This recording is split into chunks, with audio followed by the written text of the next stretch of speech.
Hey, hey. Diego, welcome. How are you? I'm very good. I'm better than I was last week, I can tell you. Okay, Okay, that's good. and we're live. We're live. Welcome to the world. Let's Welcome. let's see. Actually, so most people are going to be on YouTube, are they?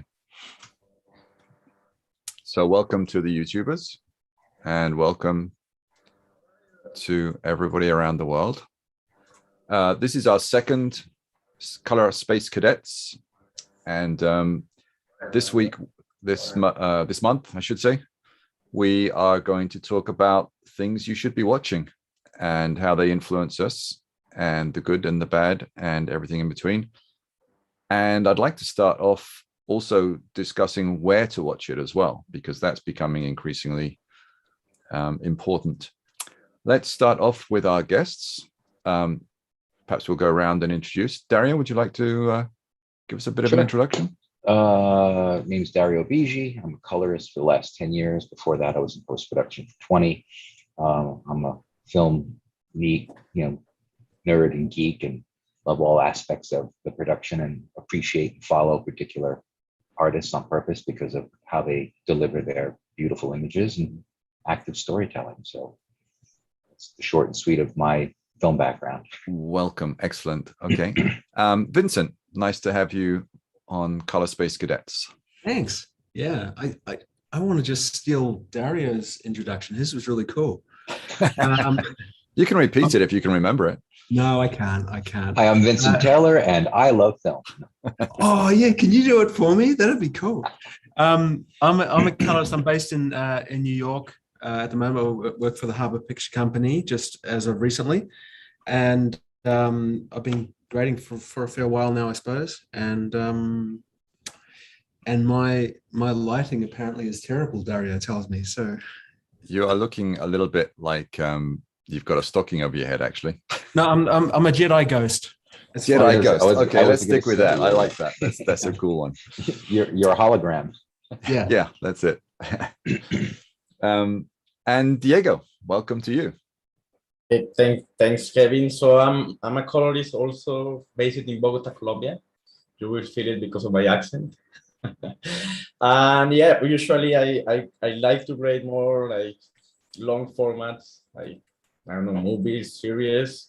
Yeah, all the time learning. I love grading. I love the technical part about grading a lot. So it's a pleasure to be with all of you guys.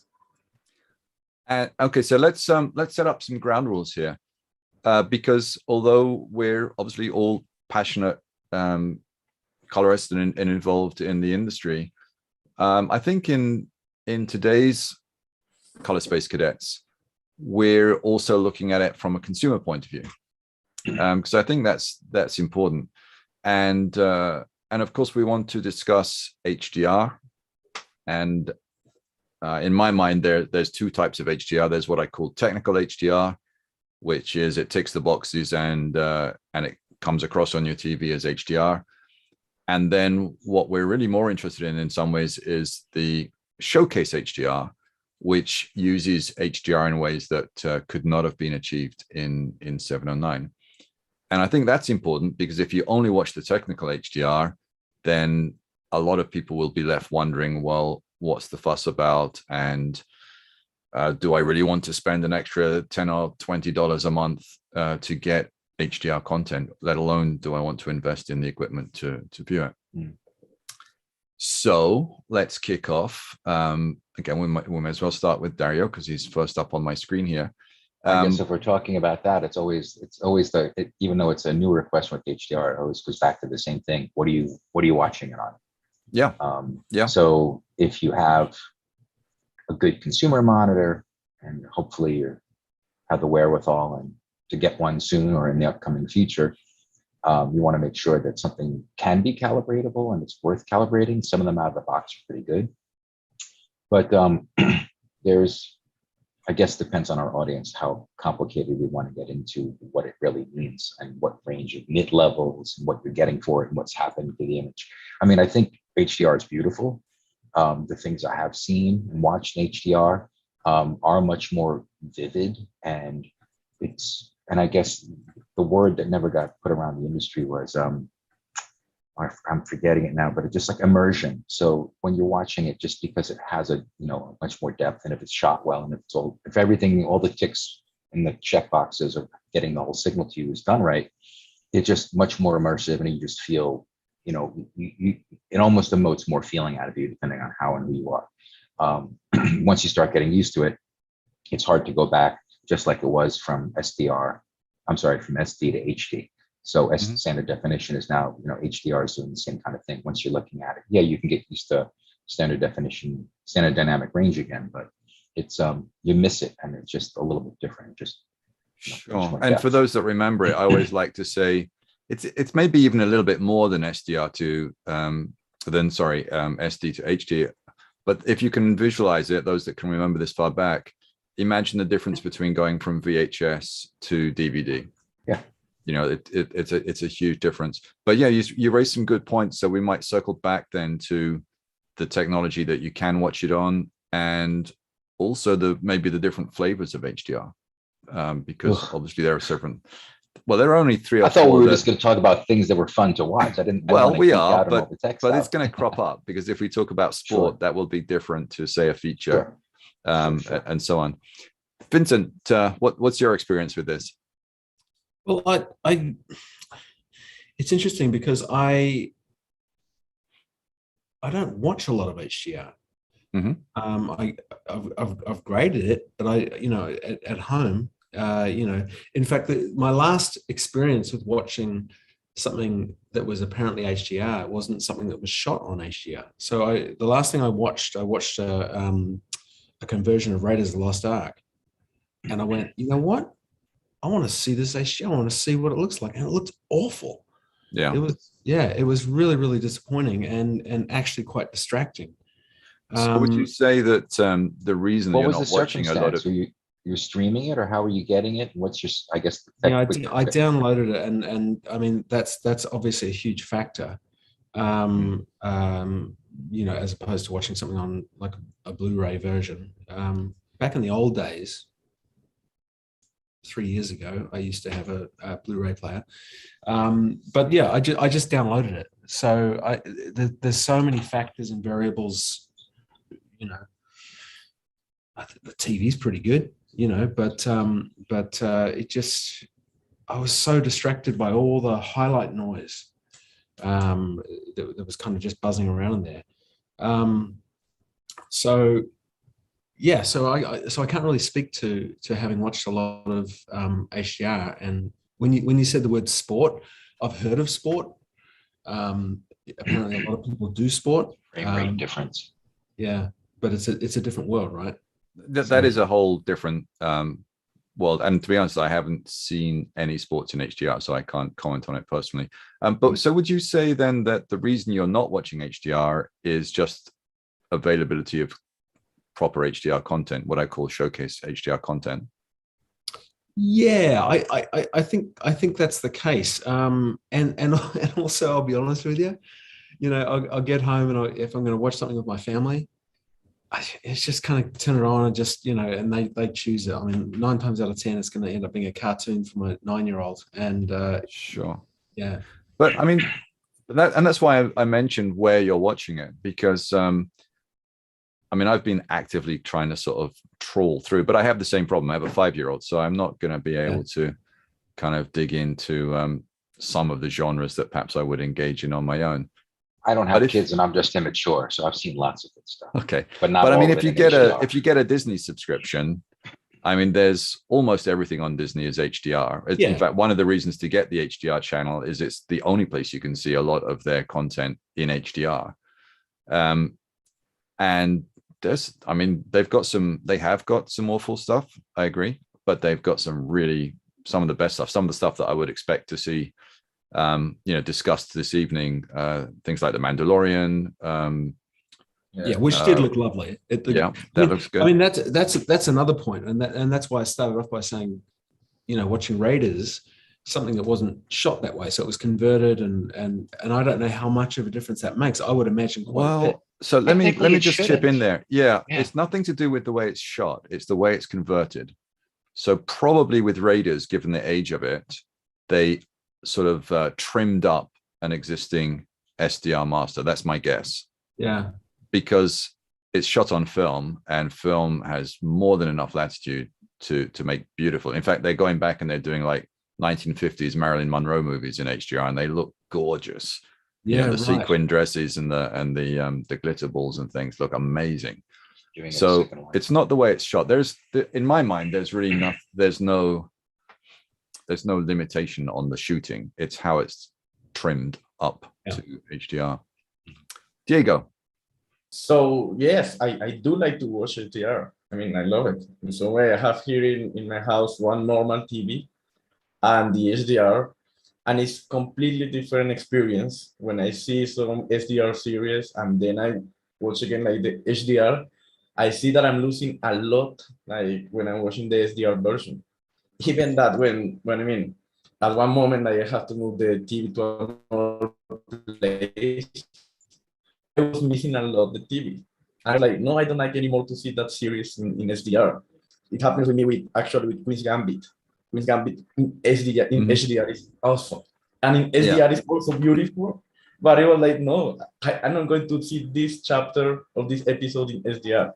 Something like that. Yeah, so Queen's Gambit, that's a good one. But what to Vincent's point about some of the content which is sort of forced into HDR just to check that box and put it on an HDR channel, does that annoy you when you get to it, or would you ever switch it to SDR because you think the SDR is better than the HDR? Because that's a possibility as well, isn't it? I would say only if it doesn't look good, or something. I mean, there's so many, we know because we're in the industry and we know what happens in the pipeline. So depending on how if it's Dolby Vision, how the XML metadata is parsing down that trim and how somebody set up that trim to translate properly. If it's not being translated, it could be my set or anybody's set who's watching it that's not doing it right and a translation, or it could just be done. I don't think anything ever leaves a suite as an HDR pass and it looks bad. So I think something is happening in the pipeline that makes it look unacceptable, because otherwise they wouldn't be spending all that money to do it. So I think it's a little bit of a wild west out there when it comes to sorting out a proper viewing space environment situation where it'll be consistent. At least that's my take on it. Otherwise, yeah, and of course, if it doesn't look good, then I would watch it in SDR because it's just not playing back right. But Dario, let me ask you a question as well, because I don't know the answer to this. But obviously, the way you set your TV up, your domestic setup at home, there's quite a few different options there, and we all know the shit that you've got to switch off to make it look good. But is there different stuff you need to switch off for HDR to kind of make it look? I mean, I don't know if that's the case. Maybe I mean, it's a. To my knowledge, as long as you're turning off everything automatic except for whatever the XML translation would be. Because I've back in the day, pre-COVID, I've walked into a bar and looked at a film, and it looked really wrong because they had some kind of frame rate compensation. Forgive me if there's noise in the background. I don't know if my mic is filtering it out, but I've got some people working on the house. Let me know if I should stop talking. And pass it on sounds like a dentist, actually. Yeah, there you go. They're trimming some wood and replacing frames around a window, so it's kind of nice to stop. There you go.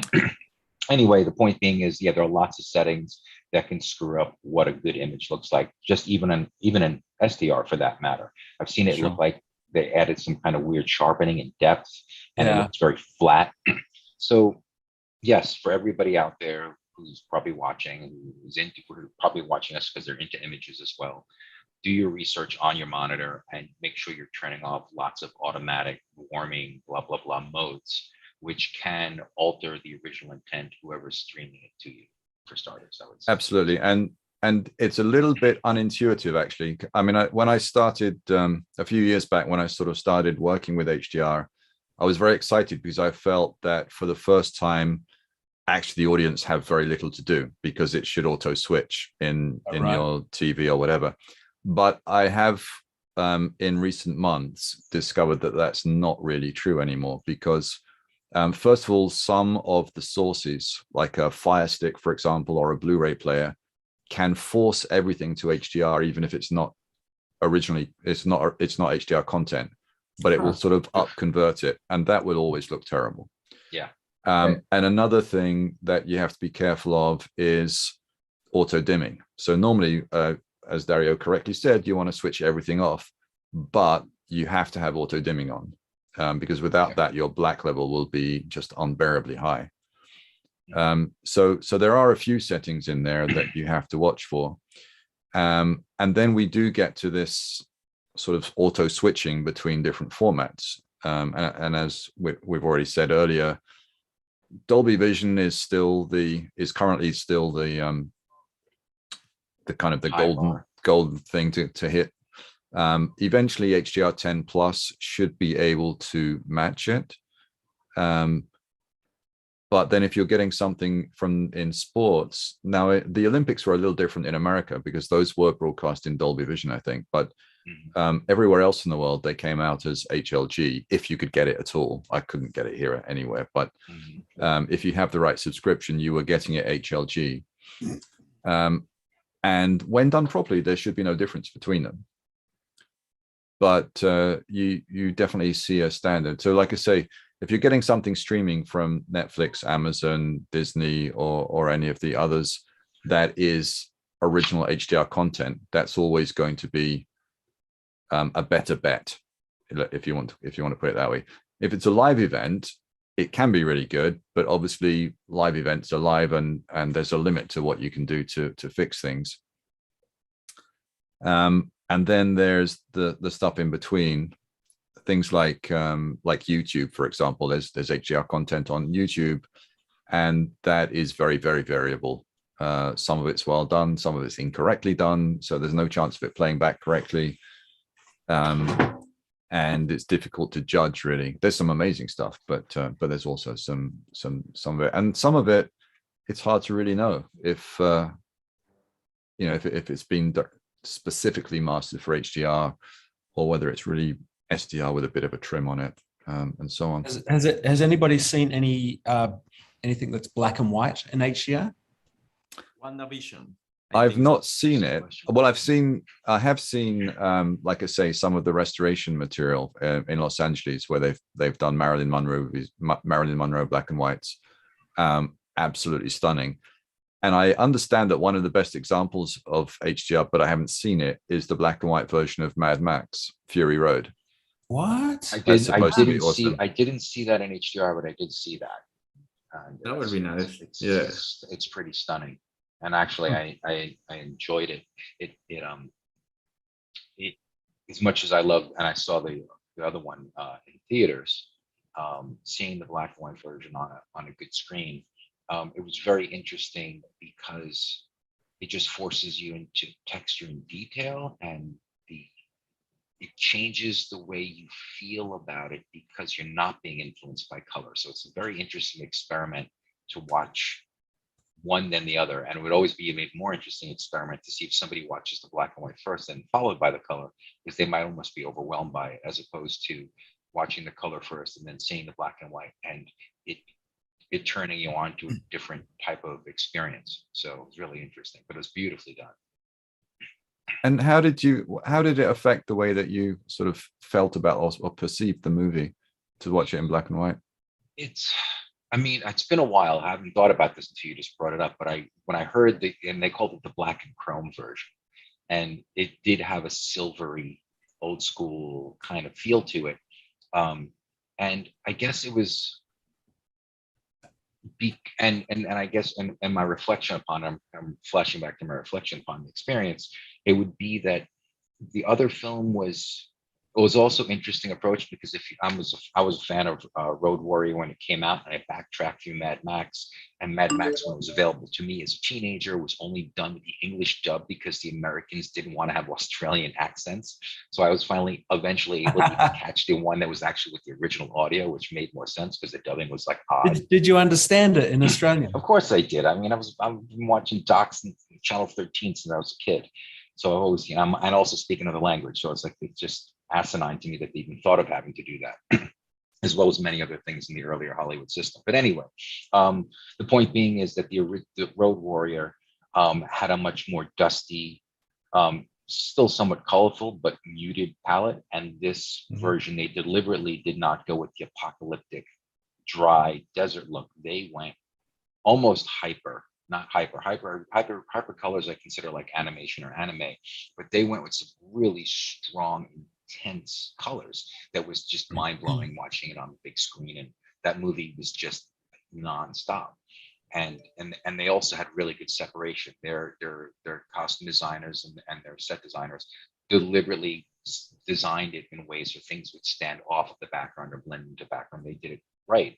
So when it came to watching the black and white and that not being there, everything, just like a black and white photo, it's all the details are much more apparent. You're almost looking for more information subconsciously. So all the textures that might have been overpowered by a red or something else now are just like these nuanced textures that are there. So everything just has this really interesting depth that you don't get it telling you what to feel. You're more just paying more attention to the story. And then it's almost like this neutral thing where you're reading into things more in a very different way. So it's a very interesting experiment to do on that note of seeing the black and chrome version.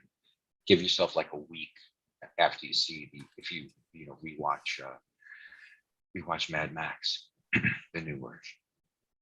Yeah, I think it's I mean, I love the movie, and obviously there's a lot to talk about in color, and the fact that there's the SDR version in color and the HDR version in color, and then the SDR version in black and white, and the color and the HDR version in black and white.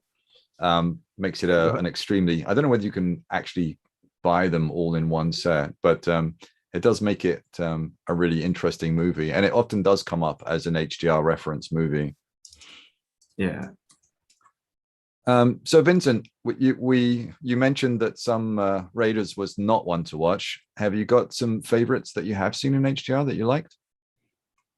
I've been watching, Succession's just kicked off again.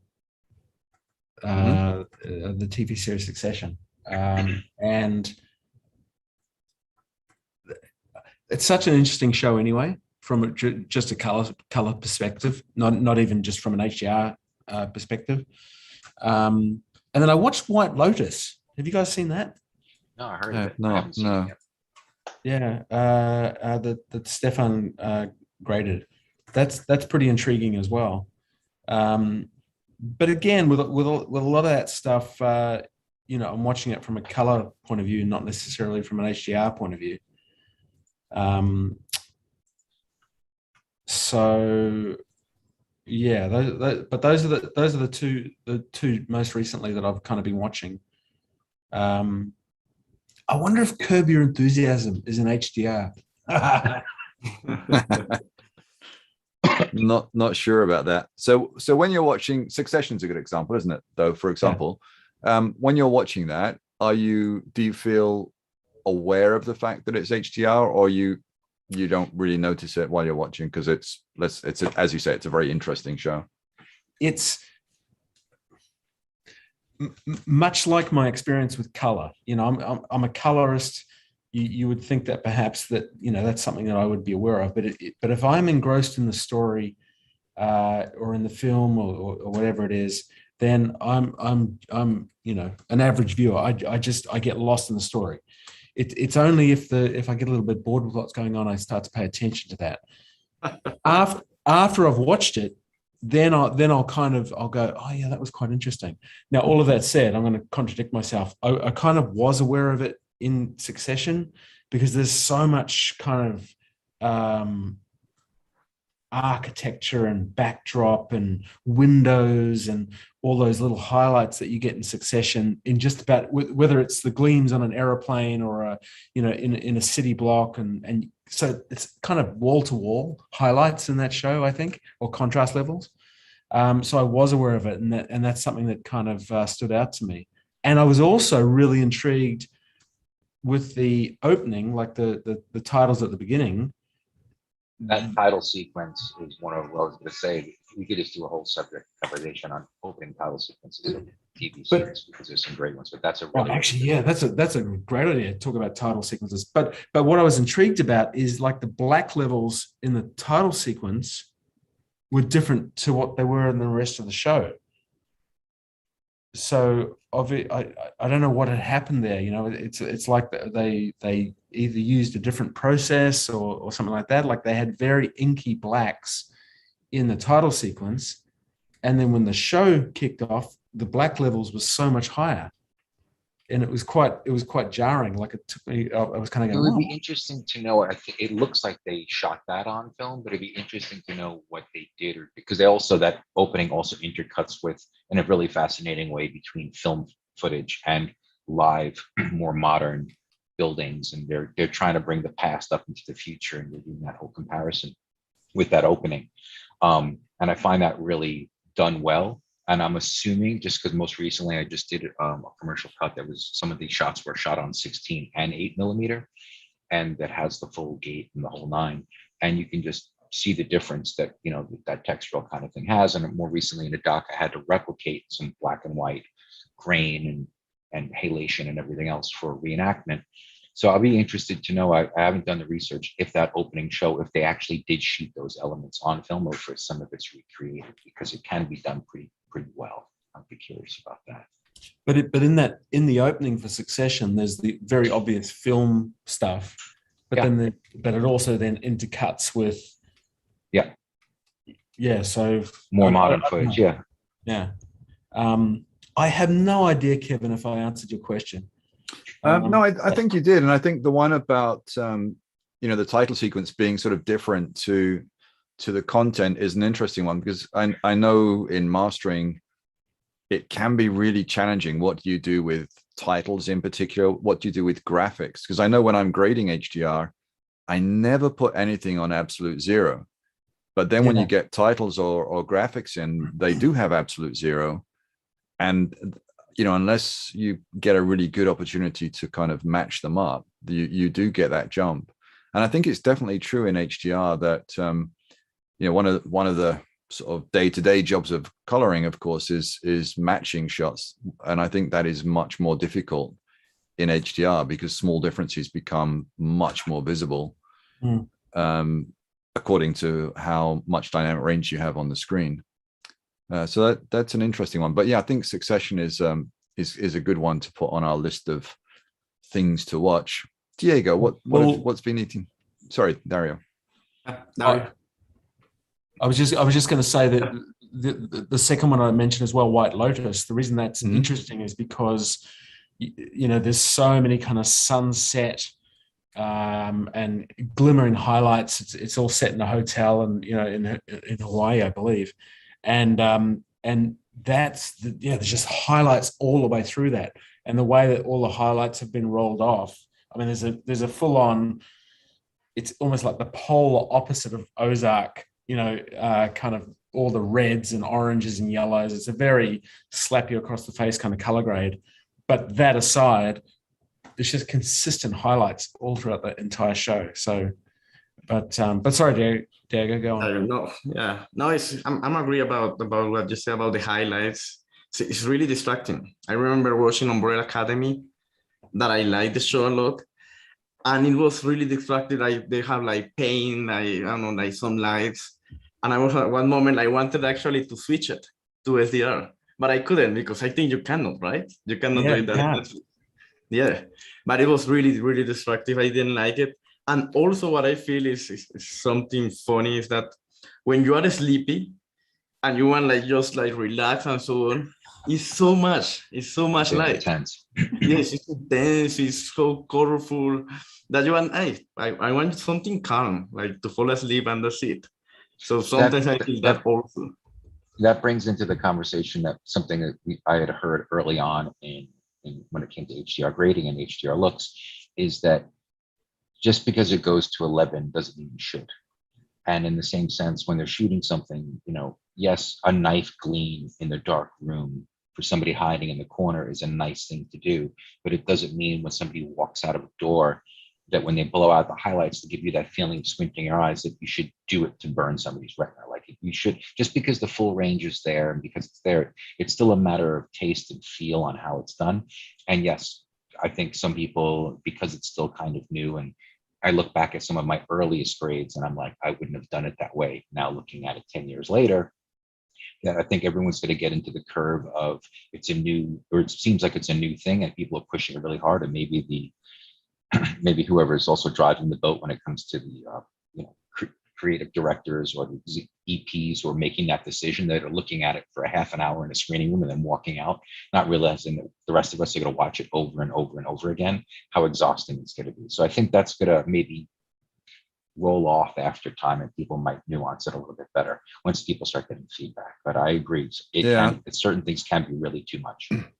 I absolutely agree that we're going through a learning sequence, and part of that learning, because there's no references to go back to, so people have to try things.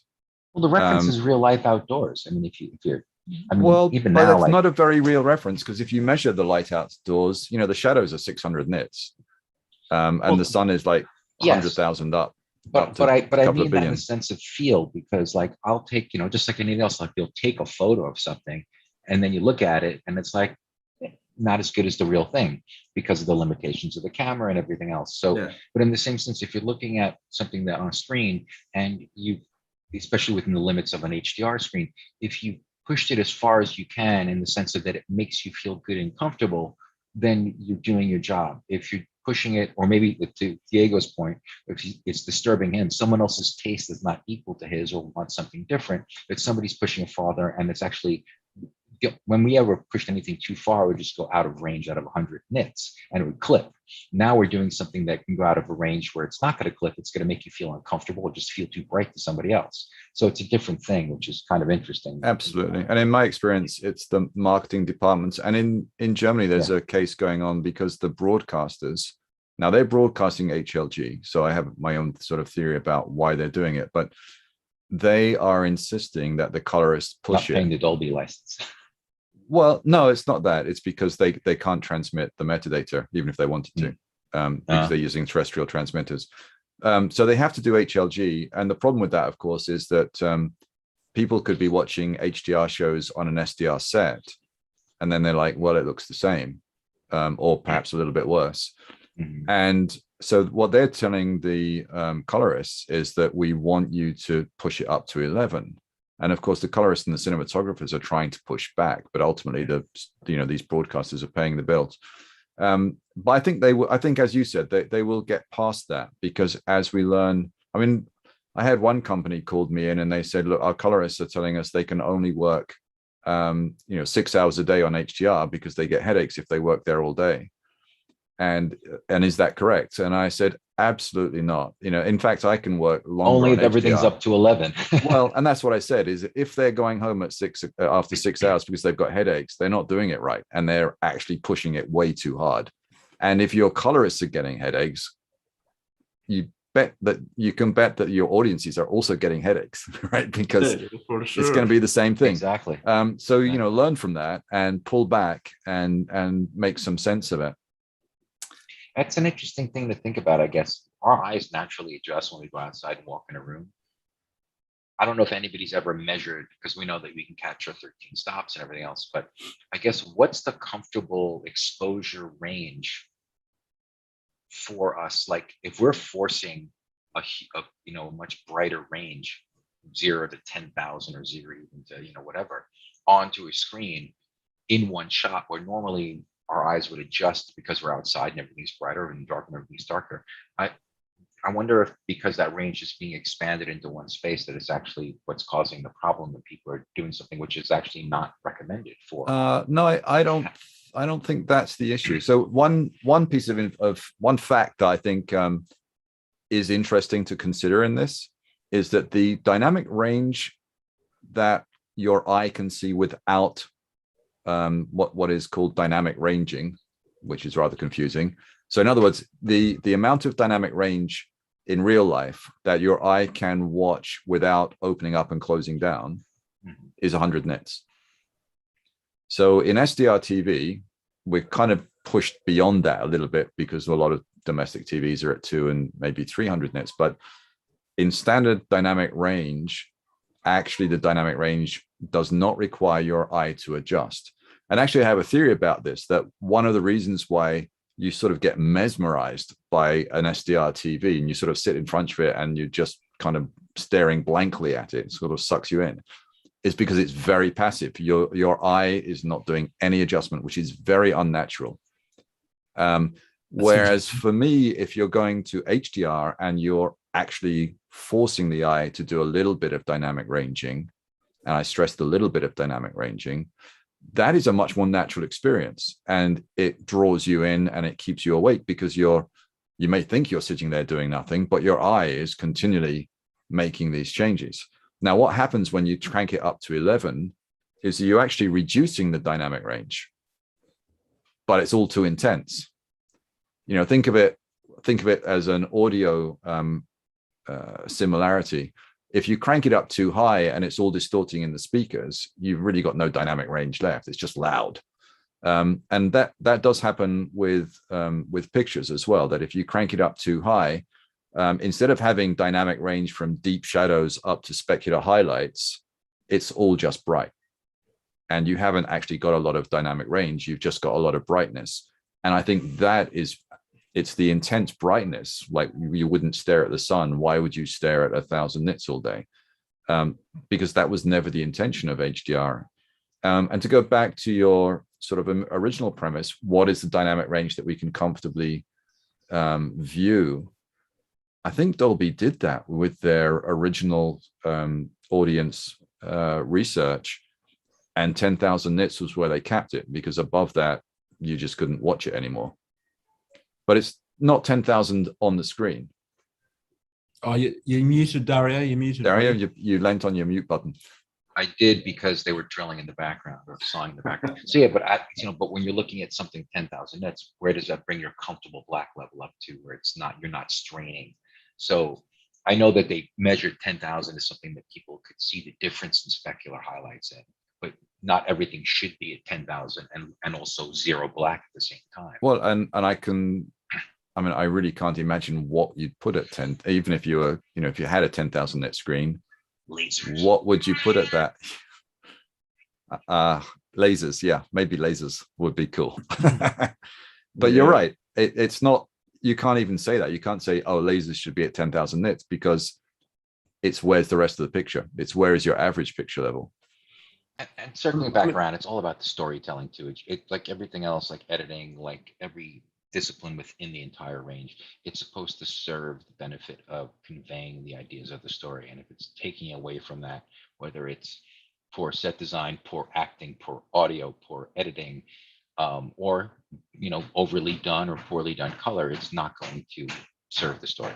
So I've got a question about, and maybe it's not a question, maybe it's more of a comment or a thought about film grain.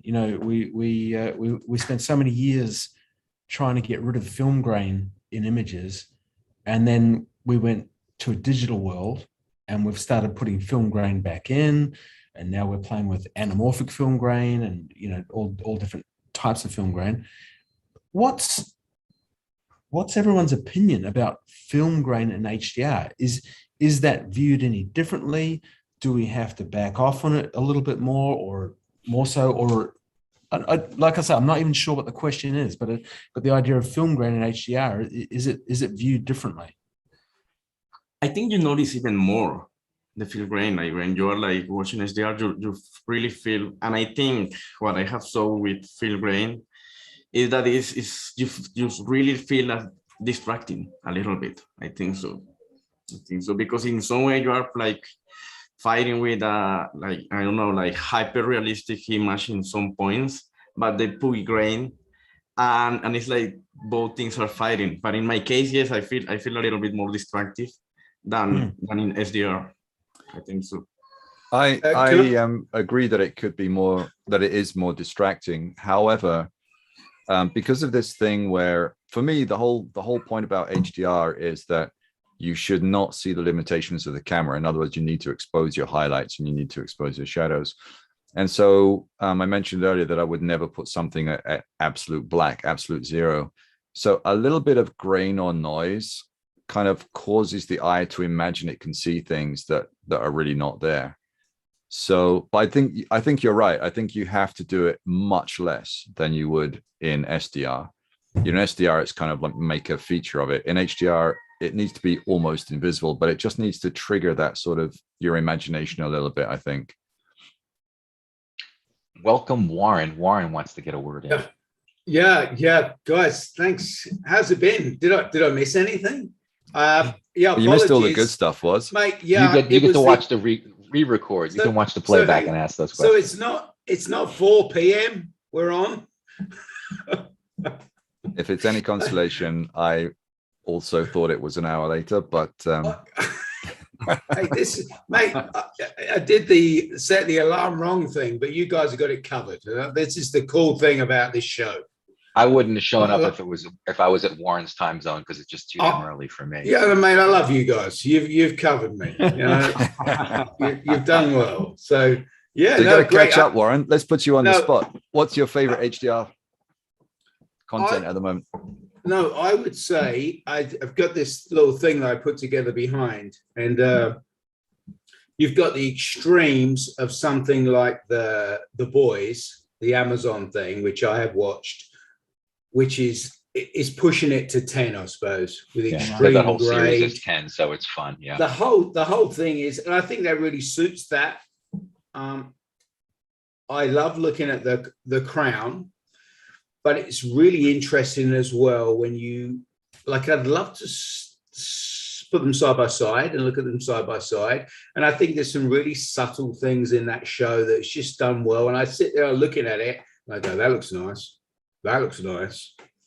And then the latest one I'm watching is Sex Education, the UK thing, which is it's a fun show, and it's probably sits somewhere in the middle of those, which I quite like as a good show. But I think generally probably everything's probably just come down a little bit from where we were a little while ago. It's started to sit in this happy place for these shows, which is good. Yeah, Absolutely. no, it's fun times, isn't it? It really is. The other thing I was going to say is about the grain is the sort of thing you just got to test. The same as in SDR. You know, we always said, well, you should really test it and play it out and look at it on a few devices and see what you think. And I suppose again, it's the same sort of thing, really. Just it's probably not as easy to test if you're in an HDR workflow with your grain. But again, it falls into a little bit of a subjective thing, back to some things being too colorful or bright or anything else. I feel, at least, because I just don't want to be distracted. But what might not distract me might distract somebody else. So I think it's necessary because, I mean, my favorite images are RE images, at least digitally wise, because there's a fine line between the discussion of what's noise and what's grain. And of course, grain is more deliberate and has something, specific to it. And I think the images captured in RE, say compared to when Sony's first HD digital cameras came out. Here we go, my guys again. And I remember when we first started, as this popped to mind before, as kind of came up, that when we first started seeing the digital images, to me, they were too clean. Like they looked fake and plastic, and they've been improved. And RE, I think, still, to this day has probably one of the best sensors, or their math is really good. And there's something there that has enough of a live, granular quality, which stimulates my eye, I won't speak for everyone else, in a happy place where it's still not distracting. And then I've seen other things, like, I guess an interesting thing, kind of the comment on mixing looks would be something like The Serpent, which was on Netflix. And they were taking, every time they would start a scene or a show, they would start it in a 4:3 screen. It looked like 70 shots because they were in the 70s. And then they would expand the screen out, and then they would slowly remove the grain, and it would look more modern, but it would still have the same color palette. But they were removing that as a setting up element and then taking it out.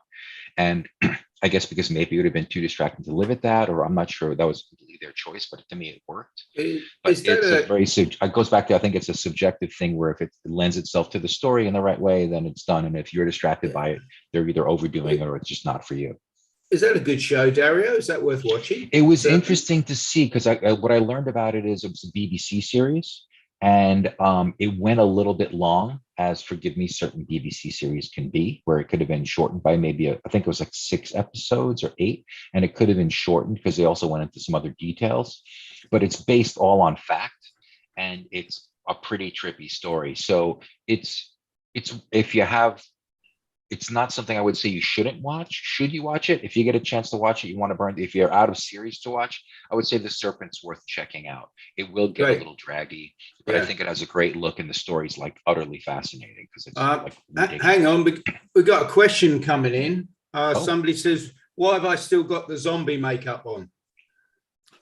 No, I haven't got the zombie makeup on. Honestly, I just got up. It's very early here, so apologies for that. I'm trying to be normal.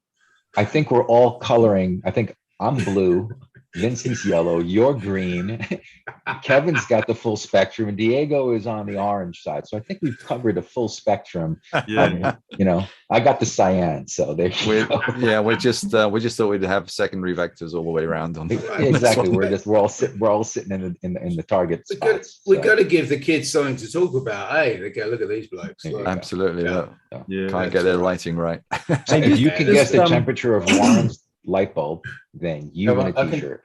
But I can change that. Hey, just one more thing on that grain thing. Excuse me.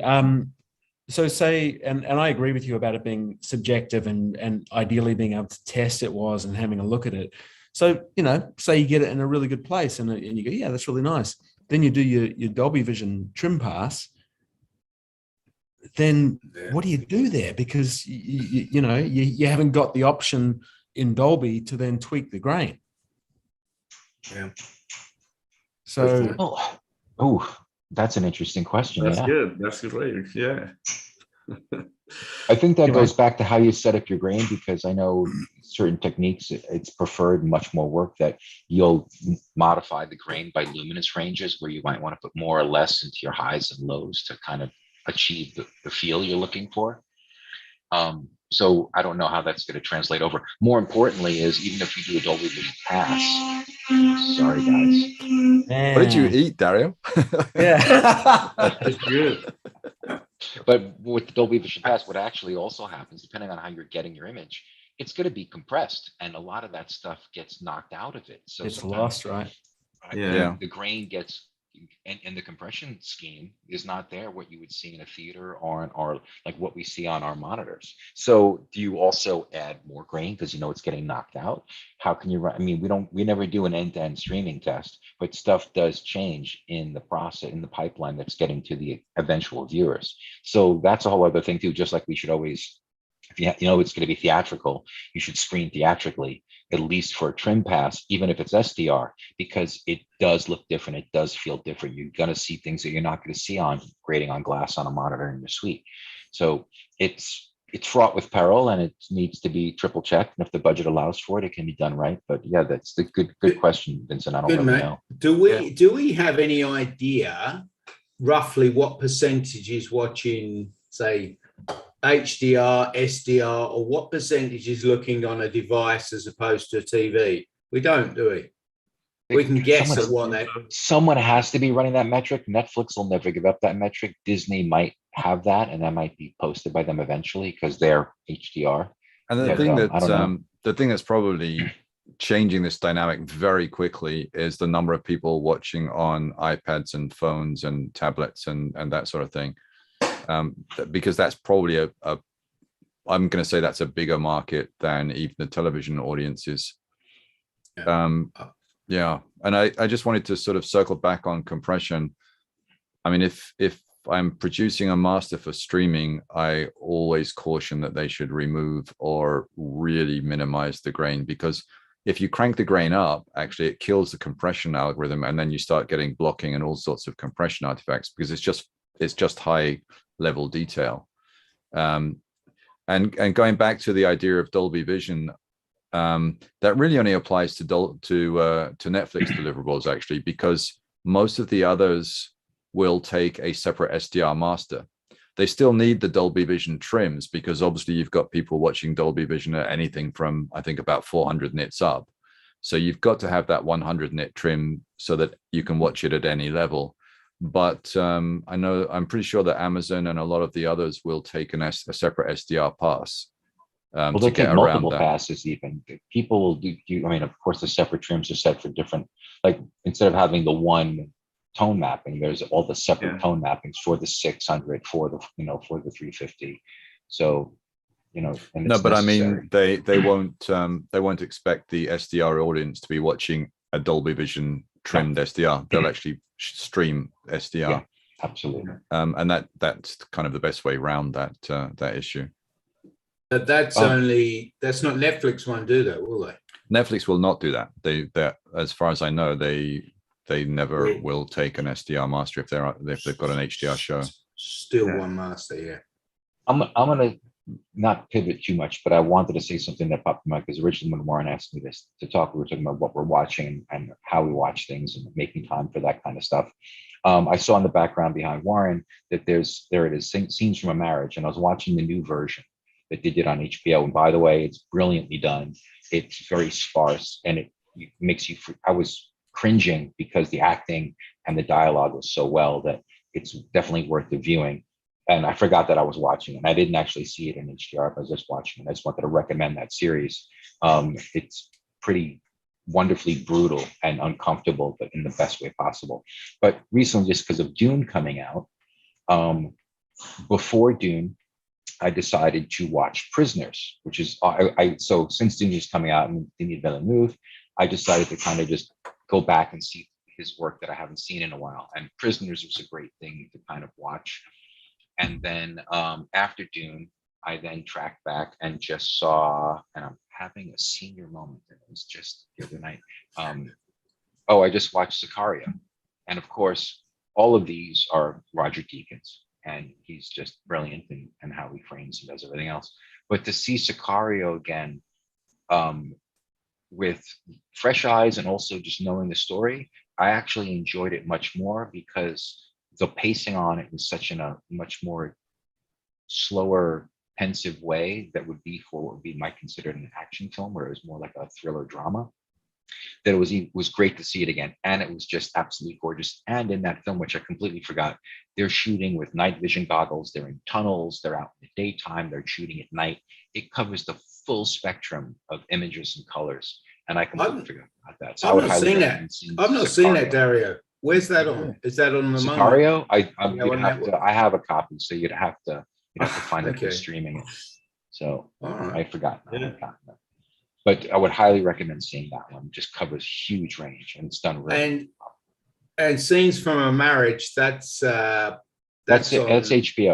HBO show, yeah. And it's the remake of the Ingmar Bergman, and they reversed the roles, and it's Jessica Chastain and I forgot the gentleman's name right now off the top of my head. I can see his face, but they very sparse, and it's even fascinating because they shot it during COVID. So they actually start off the set with them walking onto the set, everybody's masked behind them, and they start shooting, and they do this every time. But it's brilliant because in a way it gives you a nod that they're doing it.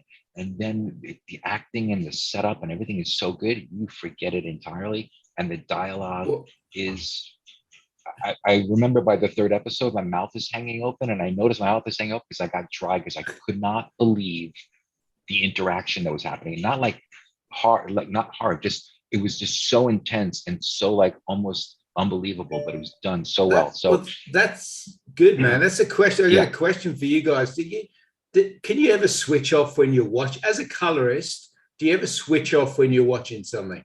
Or are you always going, oh, that didn't work? I touched on that before. I think when Kevin asked me about that.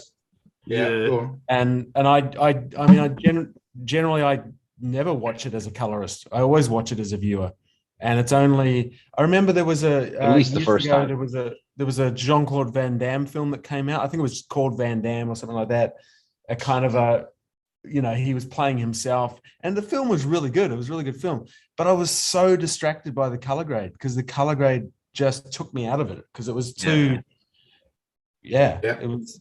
Yeah, I tell you what does me sometimes is when they've used a lot in something, and you can see it spilling into certain areas where you think that shouldn't be there, or it shouldn't be there. then that's quite hard, because when you notice that, and then I'll say to my missus, oh, you see what's going on there? You can see that shouldn't be there in those eyes. Or that. She goes, oh, yeah, I can see that now. But Yeah, most people would never notice any of these things. The only anyway, time I went and saw a movie with Vincent, we went and saw the release of Mission Impossible, like the last. Oh, yes. And Yeah. we sat in the theater and we thought something was wrong or broken. There's a couple of scenes in there that are so heavily magenta. Yeah, full on. And we were thrown off by it. And it turns out, going back months later, and I saw another copy of it to see if actually it was different. That's how it was graded. So it was graded to the point of being distracting for us. And I think maybe because we're sitting there, I mean, I still enjoyed the film, but there was definitely points where we were being taken out of it, but we both were at the same time. So it was just something we were surprised to see. Yeah, it happens with me with Barbarians. They say, like, I mean, it's so blue. It's so blue. It's like, I was like, wow, I was annoyed of all the blue that they were putting. And it's like a history series. So I really like history and all around Barbarians and so on. But it was so blue, so I quit it. It was like, I put the first chapter and I was like, okay, I'm not going to continue watching it. Well, did you, about Ozark? Ozark is aggressive, actually. Oh, I love but the Warren, show. But Warren, wasn't that, I can't remember now, I've forgotten, but whoever was talking about that, I'm sure it was on one of your podcasts. And there's that thing about, and this is coming down to this very interesting conversation about it not necessarily being the colorist, because at the end of the day, if it's the creative director or somebody else is going, no, that's the look we want, what are you going to do? It's not our job. It's not our job is to realize their vision. Yeah, and I'd be the first to say that any of the things we talk about, everyone who's colored any of these shows has done a great job. All of it is a subjective thing. And just sometimes I would look at a couple of shots in there and go, well, maybe I'd warm that up a bit, or look at it with your colorist hat on. But not to say it's not right. And it probably helped their story. And hey, they've done 3 seasons of it, so they're doing something right. But that is a mainstream show that is incredibly cool color temperatures in some times, more so than probably anything else. So it's very brave in what they're doing. So yeah, I like that one, but yeah, it's different. That word brave is such a good word, because and I was talking about the show White Lotus before, and the grade is not my cup of tea at all, and it distracted me from the show so much. And the show is really, really good. The show is really good, yeah. It's really, really good. But at the same time, it's brave. It's brave. It's not looking like other things. And so to that, I tip my hat and I go, well, it's not my cup of tea, but good for them. But it is. We say brave, but that would be for 80% of the population. They're looking at it going, well, I don't like that. It's like the whole whinge on the Game of Thrones thing, and Ozark, people said, is really dark as well. So the average person is more likely to say, I don't quite like it, or it's going to swing them out of the show. That's why it's brave, because potentially they could be losing viewers. Yeah. I agree. But we also have to remember, we're in a circle of people that having woodwork done on their house. We're in a circle of people that also are much more filmic oriented. So when I go visit family members who are not in the industry, if they don't like a show, they're not talking about the color of it. They're talking about not liking the actor or thinking the story is stupid or something else. So, I mean, that's what this chat is about, specifically the color of everything else. But a lot of people no one's thinking that. Some people do say it's a cool looking show, but they're not putting that much more thought into it, as much thought as we do as people who can contribute to making that happen. Yeah. So brave is only within our recognition of our industry, that being different from something else, or some people who are picking those things. Beyond that, most people, I can say, sometimes even miss the fact that the aspect ratio is off on their monitor. So, definitely just want to caveat that nuance of. I think whenever you're being brave, then you are almost deliberately saying, some people are going to love it and some people hate it. Yeah. And the idea of that is, it's better that people love or hate it because they'll remember it than feel it, didn't notice anything at all. But the thing that does come up, I went to see The Green Knight at the cinema, oh yeah, and that's a brave grade.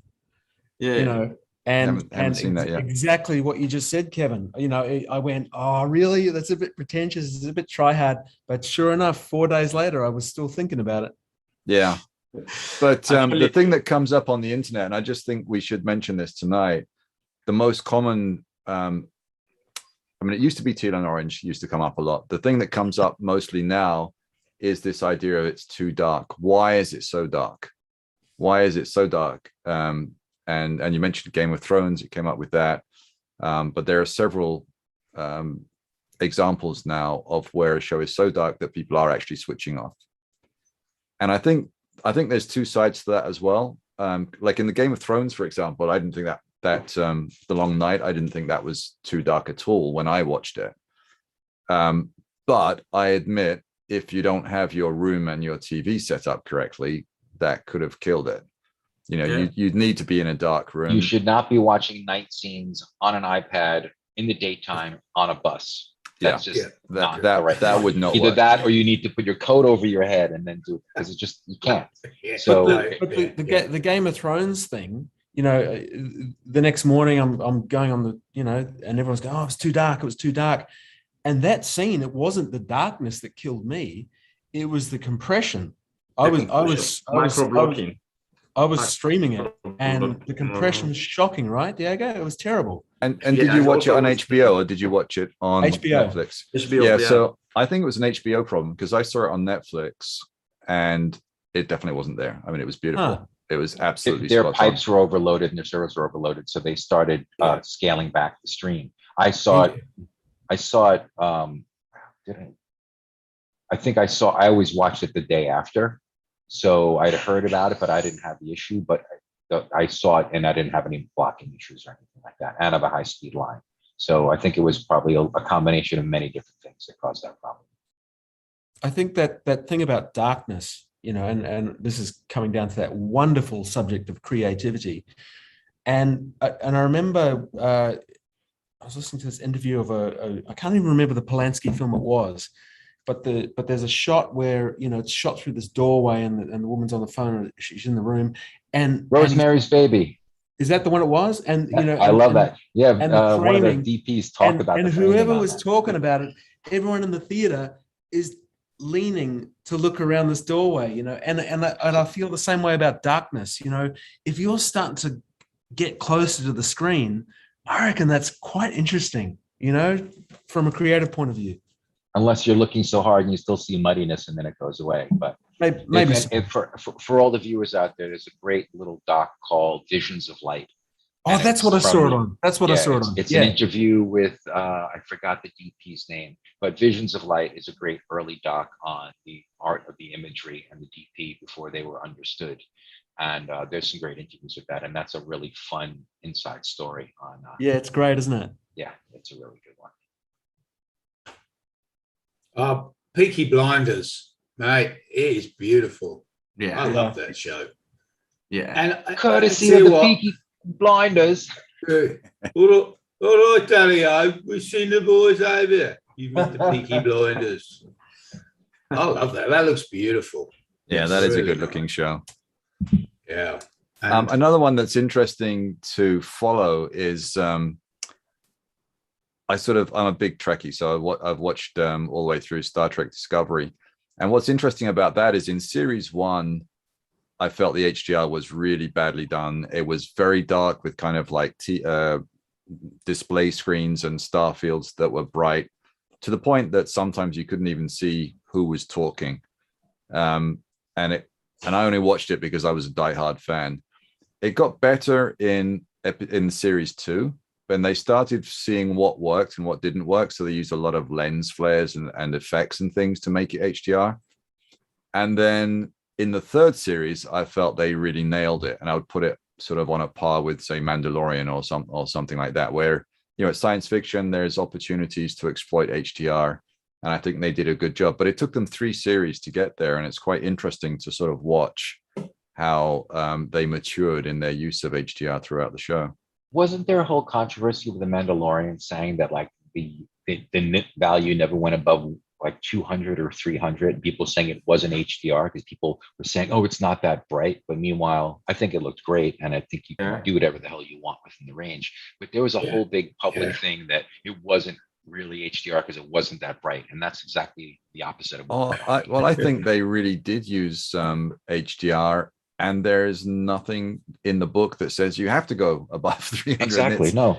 But what they did is they used extended dynamic range. They had dark areas and light areas. And remember, there's a lot of kind of big skies in Mandalorian. Yes. And you can't put them up at 600 and 700 nits because everything else would go silhouette.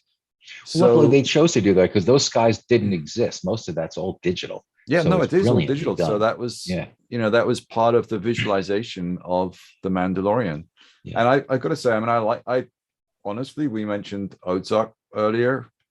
I'm not a big fan of the look of that show because I feel like they've deliberately pushed the blacks down so they can push the whites up, and it feels very unnatural. And I just don't really, it just doesn't appeal to me. And when I'm watching it, I just kind of think, well, you didn't have to do that. Well, you hit on this right at the beginning of this episode. How does it help the story? Yeah. And I'm not sure it does in this case. That's the ingredient, right? It's the first thing. Why are you grading something in the first place? Why are you putting a look on something in the first place? And it should be to serve the story. And as much as, coming back to White Lotus, as much as the grade didn't appeal to me, it did serve the story. That color scheme in this hyper real place that all these guests were in this hotel, it took it to this heightened place, and it kind of, I see why they were doing it, but Ozarks, I can see that they want a bleak kind of environment, but to me, I agree with you, Kevin. I find it distracting. Yeah. What do you guys think about the new Matrix movie? Like, it's all teal and orange, it's not green. Do you guys saw the trailer, and did you talk about the green or? The trailer. I don't trust anything because they can change what's in the trailer. So, and I know the Wachowski siblings, God bless them for their brilliant filmmaking and framing and storytelling. I think it's probably orange and teal because that's before he takes any of the pills, because I think they have to just wake him back up again. It seems like that's what they're hinting at. So I'm sure we haven't seen the rest of the world, or they haven't shot it yet, or who the hell knows. But I'm sure when we get it there and when we see it in all its glory, it's going to have a lot going on, because that's all they ever do. Like, actually, an interesting odd series to recommend, not for everybody's cup of tea because it's a very wide scope and ranging storyline, but Sense8. Story-wise, telling and how they shot that thing is crazy, because they shot it globally. And the way I would throw this more to the editing tip. The way they planned it and edited shots and scenes was ridiculous. And it was consistently looked good and didn't distract me color-wise. It was just completely bizarre that, and those guys just know how to. Yeah, where do we find that? Sense8, I think, is still on. It should still be Netflix. It's on Netflix, available. And if anything, a really interesting thing to do if you're a Wachowski fan is the backstory on them doing The Matrix was they had the whole 3 storylines for The Matrix. We want to make this, and they were just like, we love the first one. We're not going to give you money for all of them. You haven't made anything before. So they went and made another film called Bound, and Bound is a heist movie, for lack of a better term, with Gina Gershon and one of the guys from The Matrix, the guy who played Cypher in The Matrix. I can't remember his name. But if you watch Bound, you will see every camera move and framing that you will eventually see in The Matrix. Like, they did that as a proof of concept that they could just direct, and they directed the shit out of that movie, and it was done really well. And then if you follow that with The Matrix or any of The Matrix, you'll see all the same framings, camera moves, all the techniques that they were already doing. So it's in their style. And that's an interesting way to kind of give a nod to a director and a DP's collaboration. Right. Yeah, absolutely. But yeah, highly recommend Sense8. That was fantastic. In fact, I watched through that several times. It was so great. I was just thinking about, we touched on it before, about how the look of a show or a film, be it Ozark or whatever it is, how if you're not into that color grade, if it's so dramatic, it can take you out of the story. Interestingly enough, You know, like I talked about the Jean-Claude Van Damme film and how the grade bugged me, but I still enjoyed the film. You know, it didn't just once you're in it for a while, you get into the place. I watched the Wonder Woman film, the sequel recently, and there was some shots in that where the look aside, all right, but the shots weren't matching. And that distracted me more than the overall look. The fact that I went, hang on a second, that doesn't cut. And that doesn't happen as often as, yeah. Anyway, I thought I'd mention that I can find that more distracting than the overall look. I want to throw another one in, but I want Diego or Warren to chime in because I don't want to talk too much. I was thinking something distracting is like when you see like the aces blue highlights problem, sometimes that is really distracting. It's yes. I saw it in Umbrella Academy. There was like one scene, so like when they were playing with blue, yellow, many colors. And at one moment I saw that problem and it was like, wow. And it's a big thing. And I was like, it's not happening only to me. So Umbrella Academy is an interesting one because I don't believe they were using aces on set. And so it wasn't in the pipeline until sort of later in the finishing. And I don't believe that problem would have lasted all the way to finishing had it been sort of prepped and shot differently. That might actually be the HDR tone mapping and it's compressing it and doing that in the playback. Yeah. It was like, I was like, what is this? I've seen certain clipping things every once in a while, and I think it's more just the situation of the monitor, not inherent in the final. It's also, I guess, I'm been Netflix heavy. There's a film that came out a few months back called Extraction, and that's with that movie had a look that was distracting me in the beginning as a really strong look throughout, and the opposite kind of happened. I was so taken aback by the look of these yellows and greens and this orange and this very gritty feeling. But shortly after being in that world, I settled into it and I forgot that it was there. But it was definitely in the very beginning really strong and kind of interesting. And then I rewatched it because this is what I do a few months later to pay attention to different things instead, and really appreciated what they did. But the first time I saw it, it was like, ugh.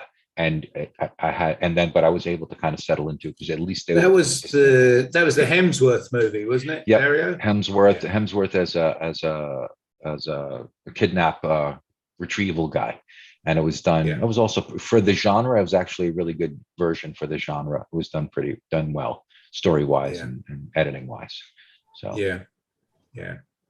that's but that's the issue with that. That's the issue with these movies that could be theater or they could be, they could be fun. That especially at the moment, they can end up anywhere, can't they? These things, but that's the biggest problem I think we have is where are people watching it? Like on the bus, in the park, on the phone, on the device, in their theater, which is properly lit.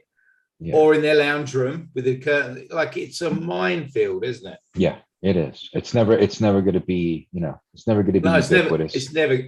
I wish I could. I wish I had the guts to go see Dune in the theaters, but I'm still at this point in time not interested in sitting in a crowded theater. But I would have loved to have seen Dune on the big screen, without a doubt. And before we wrap up, we should probably wrap up quickly. The Dolby thing, Kevin, we talked a bit about on the Halloween Mixer about how it knows your environment. What is the name for that? Dolby IQ, is it IQ or something like that? Something where it knows it's all got looking back at your room and sets. I think that's it only depends on what monitors have that. A monitor has to have that built in. So Dolby did tell me that in the last 2 years, almost every TV has had one of these light sensors built into it, but nobody's really using it yet. And that was their really attempt, because in modeling, particularly on the base light, for example, the color scientists are now taking into account your viewing environment as part of the color science.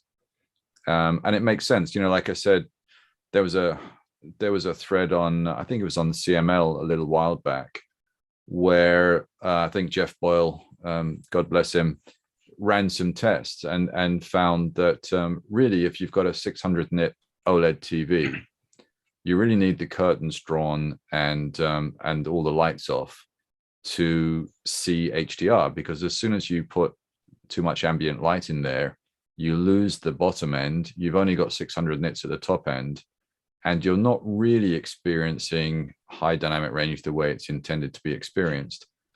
So basically in the home, the technology is not very forgiving. And you can have an HDR TV, but you may not be seeing it the way that it's being graded, unless you're very careful about controlling the ambient light and the viewing environment. Yeah. But that will get better. I mean, we're seeing screens at 1500 nits and 2000 nits now, so that obviously is less important. Yeah. Yeah. Right. Fantastic, guys. We should probably start to wind this up. Thanks very much for joining, gents. Thanks for Good Absolutely. to see you all. And good luck, Vince, in your new endeavors. Thanks, mate. I'll catch you. I'll catch you some stage. And it's Yeah, been I 2 know. years. I know. I on miss one you. coast or another. Yeah. We'll catch up somewhere. And folks, remember the wrap mixer coming up December 4, European time. Probably is going to be around 3 till 9 p.m. European time on December. It's around the IBC time when the show's going to be, and that's going to be like a 6-hour mixer. So you guys are all welcome, and you will get comp tickets for helping us with this. How good is that? That's Free awesome. And tickets. Warren is going to have to pay for it because you showed up late. Exactly. I'm going to pay for all of those tickets for you guys to come back and do this. Honestly, that's going to be a good way to end the year anyway. And no makeup for that one, apparently. Not that I've been told yet.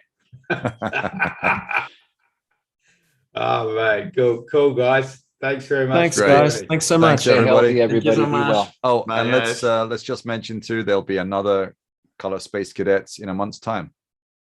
Yeah, we're trying to get these out once a month. Times will change slightly depending on how our guests are and what fits into their world, who we're going on. But it's been fun. So if anyone out there's got any topics to go, well, we'd love you to talk about this, and please contact us through the site or Twitter or into wherever you do, and we'll consider it. So we're going to go. And Warren, next do year. you want to just point them to the survey for the next Color Space Cadets? Yeah, we're doing a survey. I'm not sure where does that live? We're going to have a survey anyway. We're going to run a survey on. It was Sorry, in Diego. YouTube, the survey. The survey was in YouTube. When you like go and see like the webinar, it was the survey there. Okay. Okay, All yeah. right. So find it on YouTube, and we'll post it on the Facebook page as well. All right. Yeah. All right. Cool, guys. Okay. Thanks a lot. Thanks. Fantastic. Guys. Bye. Ciao. See Thanks, ya. everybody. Ciao.